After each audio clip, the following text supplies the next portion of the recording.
So we thought we'd just make a quick video because we saw a test done by MyGolfSpy where they were testing a Titleist 975D, so a driver from around to late 90s, I suppose, against the new Titleist driver to see how big the gains are from a technology perspective.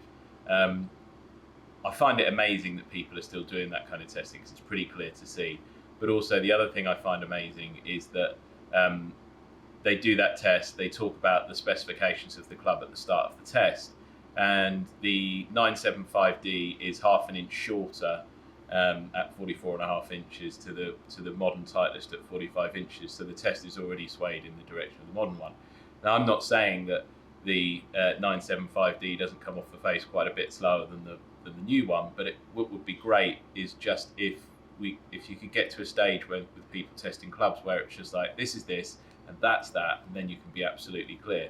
And I guess when people aren't absolutely clear, you have to ask yourself, is one of two things, maybe a bit of both. They're either not that knowledgeable about equipment, or they do have a vested interest in the modern driver coming out top. I don't know which it is, but they're really the only two options. So the history of drivers basically goes, we'll start off from Great Big Bertha. So early titanium drivers. This is a Great Big Bertha, which is at 45 inches. Really the original titanium driver when things took a big jump forwards. This one was a Tour Players one. Warren Bennett was his name. It's at 45 inches. It's sort of, it's not the perfect test because these aren't all exactly the same shaft. We could do that, but not really sure there's a point. Get to where you need to get to. Then we've got a 983E, so that's like late 90s. Then we've got a 983E, which is about 2002. Great driver. I use this. This is my driver from back then. I loved this driver. So Titleist 983E, so a bit later than the 975D. Haven't got a 975D, but I could get one. And then we get to TaylorMade 510, my old favourite. This one's at 44.75, so it's a bit shorter than 45 and where all the others are. And then I've got my Mizuno, which I try and keep secret, my MP Craft, which is 2006 driver and is my backup driver to my Super Quad. And I haven't got my Super Quad here, it's at home, so I hit that. And basically the way this is, and then we've got the what's it called, the Maverick, horrible thing, so the way the history goes is that these came out miles hotter off the face, needed quite a lot of work. I remember when the Great Big Bertha first came out, it was like sky high. We hit it sky high. I remember when it came out, we were hitting it on the range. It was unbelievable how high it went. I think it was a whole load of golfers that took a massive leap forward with these drivers. And the great thing about it was that it worked for average players, so average golfers, normal golfers who couldn't flight a driver before. If you took the old TaylorMade burner drivers or something like that, no one could flight them. No normal golfers could flight them. Tour pros could kind of hit them. They were like harder to hit than the Persimmon woods. And 975 was about the same as this as the Great Big Bertha. We could do that test, but there's no point, and you might as well take our word for it. So that was the 975 was the same as this off the face. Now they were nowhere near as hot as drivers got, as the manufacturers got better at making them and got towards the limit. So you get to 2000 and you get to sort of 2002, which is where our 983 is. Things have moved forward a little bit. By the time you get to 2005, 2004 when the 510 came out, 2006 when this Mizuno driver came out, 2006 was TaylorMade Super Quad. Basically, you're at the point then where everything is on the limit, and nothing from that point onwards in terms of drivers that have come out, regardless of what the advertising has said, has been any hotter off the face. Drivers have changed a bit in that time, but nothing is any hotter off the face. They're all the same. If you middle it, you will not get any increase in speed from any of the drivers from that point onwards. We can prove it over and over again. The argument would be that drivers from that point onwards have become a little bit more forgiving. That's probably true, but is quite an overplayed marketing message. And the big jump forwards, if you go from 2006 to now, in terms of how far players are hitting it, is because you've got a whole generation of players that have grown up hitting drivers with massive heads. So there hasn't been as much of a premium on hitting the face, and so that generation of players have grown up hitting the ball as hard as they can. They've built their games around hitting the ball as hard as they can. And so that's the effect that comes after the change. So by 2005, all the drivers are on the limit.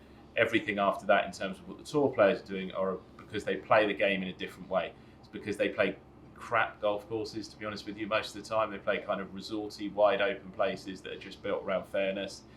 So you can wail on it off the tee. There's a massive premium on doing that. But also it's a trend. You know, the game has gone down the road of players hitting it as hard as they can. And the driver heads have evolved with that, which is why this thing looks like a frying pan with the centre of gravity miles away from the shaft. But I won't go on about that. Anyway, so we'll do a test and we'll just prove this. We're just going to do it on the sim. The sim's brilliant. We could get the max out system out, but no need really. We can get a good enough test from this.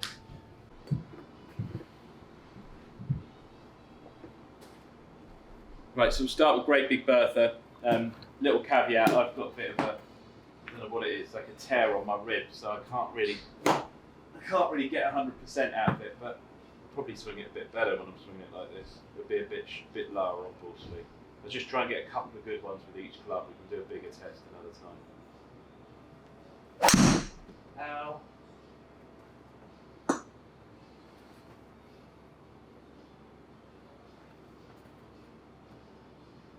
That's about as good as I can hit this.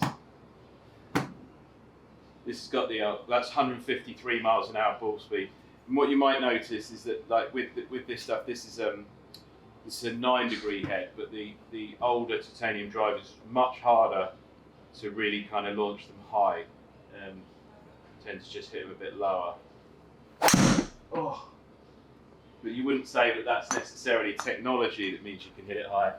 It's more that, you know, drivers have gone in that direction because people have become aware of it, because more and more people have been 145, so that was out the hill.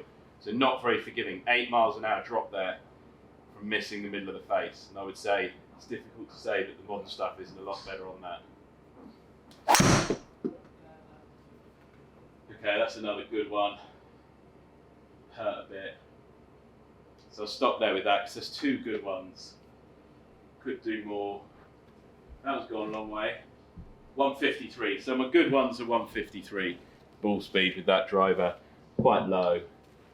983E. Absolutely love this driver. Thinking about taking it out again. And I think when MyGolfSpy made that video, the guy's going, oh, you know, you're leaving so much on the table or whatever. I do think there's a place in golf for using stuff that you enjoy hitting. I would take this driver out because I enjoy hitting it.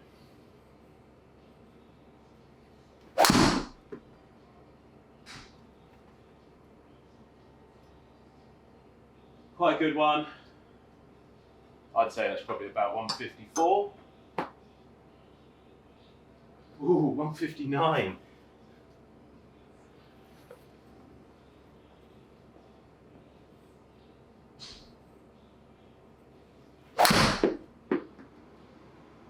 That's out the toe.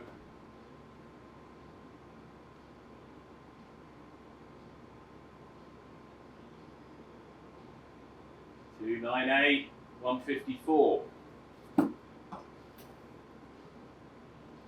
So we had an 8 mile an hour drop with the Great Big Bertha when we hit the neck.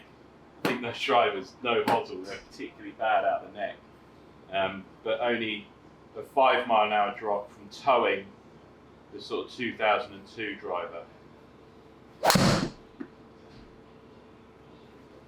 That's as hard as I can hit it today. So that's probably like high 150s, 157. So we had a 157, a 159. We dropped 5 miles an hour and we hit the toe. But so 2002. So after 975D, Titleist, all of the companies are getting a bit better. Around 2002, Callaway were having a mare, total mare. Callaway were producing like Hawkeye drivers. Everything that they produced was a knuckleball club. People were still buying them, but the drivers were really bad around that time. You're not going to see anyone that wants to play older stuff playing like Callaway stuff from early 2000s. It was all garbage. Hawkeye, ERC Plus, just knuckleball clubs. No one could get them in the air. 510, love you. So this is 1/4 of an inch shorter than those. 296, 159. So you're getting up, you know, like this is 2004, 2 years later than the 983E Titleist.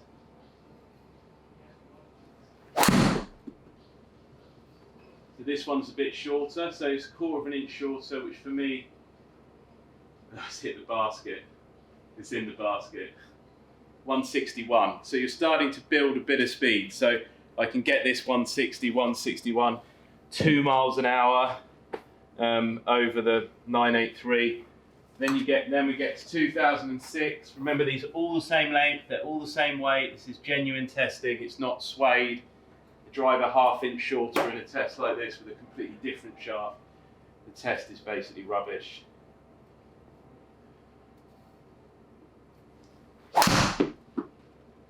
Hook. The moment I try and hit it from the top, my rib kills me when I hook it, so just stop. Need to swing it easy. So that's out the toe, still got 160.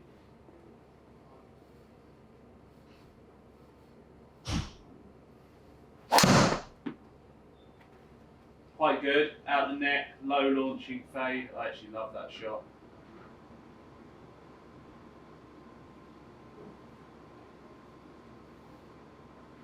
$160. It's probably all I've got today. If I absolutely nutted one, just middled it, nothing to do with speed whatsoever, just nut it, might get a bit more than that. Yikes. That would be 160, high 150s.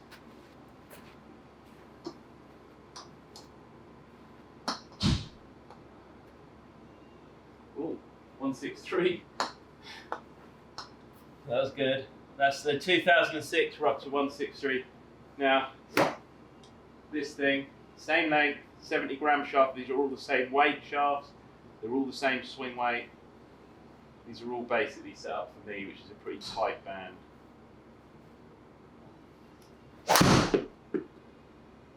Oh, misread on the sim. It's unfortunate. Leave that in, Charlie, so we're honest. We know our sim's the best, but they do miss the odd shot. Speed would have been accurate. I didn't see what the speed was. It just didn't pick up the spin. Well, that's about as good as I can hit this.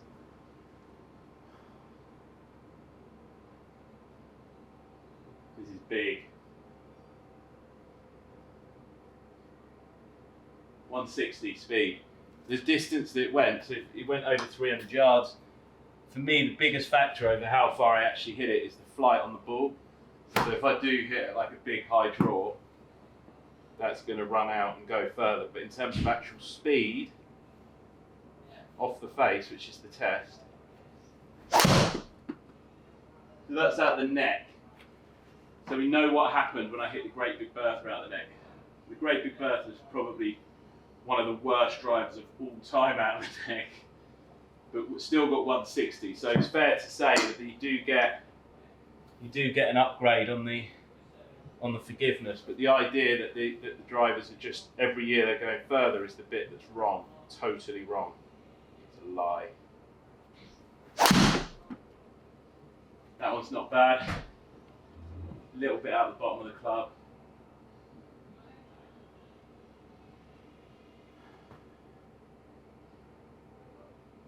$160. So it's pretty easy to tell the history. I don't know why people are sort of wondering and why people are asking these questions. It's basically up to 2006, the equipment got better. The equipment, titanium came out, the manufacturers set the limit, the RNA and the USGA set the limit. The manufacturers got right up to the limit and got good at being on the limit. Everything from about 2005, 2004 onwards, there is no upgrade in the speed when you hit the middle of the face. There's a little upgrade in terms of the forgiveness of the clubs. Certainly quite a big upgrade from Great Big Bertha, but nowhere near as big from 2006 onwards. But where players have started to hit it so much further is this generation of players who are hitting it as hard as they can, playing on golf courses that allow them to hit it as hard as they can, playing a golf ball that doesn't spin anywhere near as much, so again you can hit it harder, and so the premium on hitting the middle of the face is lower. So actually regulating golf equipment going forwards is really not rocket science. Make the players play drivers make a head size limit for the pros at 400 cc's, changes everything. All of a sudden you have actually got to hit the middle of the face at that. You still haven't got to hit the middle of the face as much as you did with persimmon or early metal woods, but a lot better than where we are today, and make them play a higher spinning ball, so there's a premium on actually controlling the ball, controlling the flight of the ball, some precision around the strike. It is as easy as that. Players will still be able to hit it miles, but when they do, you know they've nutted it, and you'll know that there was some risk involved in doing it, which isn't the case today.